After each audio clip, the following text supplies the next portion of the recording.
देश के अंदर प्रधानमंत्री मोदी जी का उत्तराखंड राज्य के प्रति जो लगाव है वो केवल शब्दों में व्यक्त नहीं होता है, उनकी भावनाओं से भी हम उस चीज़ को देखते हैं। राष्ट्रीय खेल के परिप्रेक्ष्य में उन्होंने जिस प्रकार से उत्तराखंड में सफलतम राष्ट्रीय खेलों के संदर्भ में जिस विषय को रखा और पूरे देश भर के अंदर 7वें स्थान पर उत्तराखंड राज्य अपना स्थान बनाता है, तो ये पूरे देश के लिए गौरव की बात है, राज्य के लिए तो है ही। तो मैं मुख्यमंत्री प्रधानमंत्री का आभार व्यक्त करता हूँ कि इस राज्य के प्रति उनका जो चिंतन है और इस राज्य के समृद्ध विकास के लिए उनकी जो योजनाएं रहती हैं उसमें से राष्ट्रीय खेल भी महत्वपूर्ण विषय रहा है। इसके साथ साथ जहाँ तक 8 मार्च का विषय है, ये ठीक है कि देश की आधी आबादी आज देश के विकास में उनका भी बहुत बड़ा योगदान है। मातृशक्ति अपने क्षेत्रों के अंदर अनेकों प्रकार के प्रगति के स्थान पर पहुँच रही हैं। उनके द्वारा समाज जीवन में जो कार्य किए जा रहे हैं और बहनों के लिए प्रेरणा का स्रोत बने, इसलिए उन्होंने कुछ बहनों का उल्लेख उस दिन उन्होंने कहा कि वो करेंगे।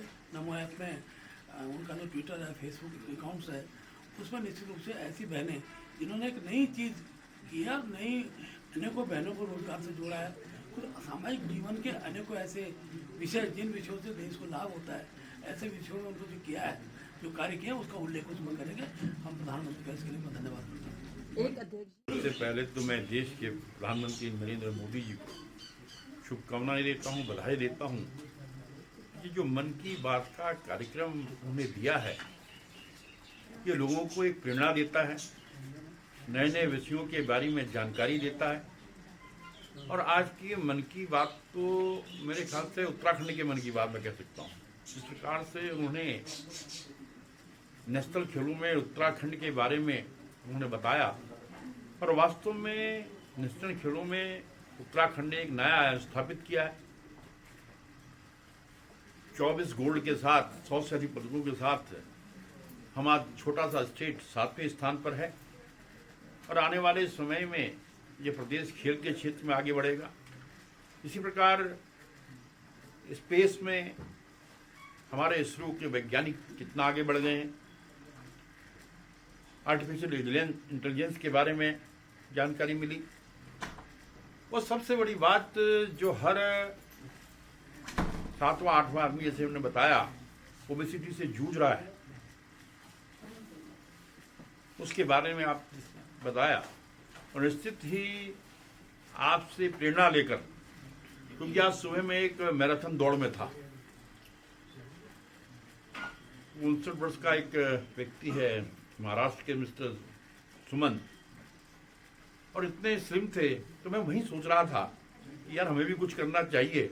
और आज मोदी जी की मन की बात में मैं तो कम से कम एक संकल्प ले रहा हूँ कि हालांकि मैं खाने में बहुत परहेज करता हूँ, आज के बाद ऑयली चीज़ें बिल्कुल नहीं खाऊंगा और इसके परिणाम भी सामने नजर आएंगे। इसलिए सबको मन की बात अवश्य सुननी चाहिए। लोग जो मन की बात मिस करते हैं तो एक बहुत बड़ा अवसर खोते हैं। इसलिए मैं प्रत्येक देशवासी से अपील करता हूँ कि मन की बात के लिए आधा घंटा निकालें, तो कुछ ना कुछ नया आपको सीखने को मिलेगा और जो देश के लिए लाभदायक होगा, आपके जीवन के लिए लाभदायक होगा।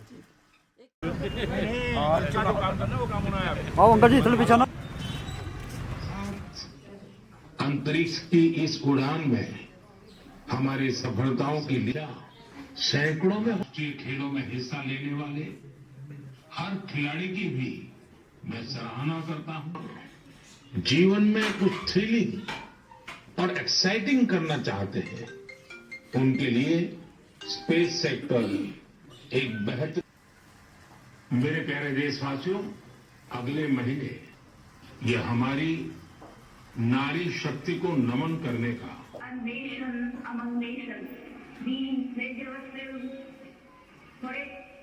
सेलिब्रेट करें, सम्मान करें, नमन करें, रोमांच का आनंद उठाया होगा। देश भर के 11 उत्तराखंड में हुए नेशनल गेम्स ने ये भी कि मामले दोगुने हो गए हैं, लेकिन इससे क्या जाता है, खरीदते समय ही अब 10% मेरा भी काफी मोटापा था और मैंने जब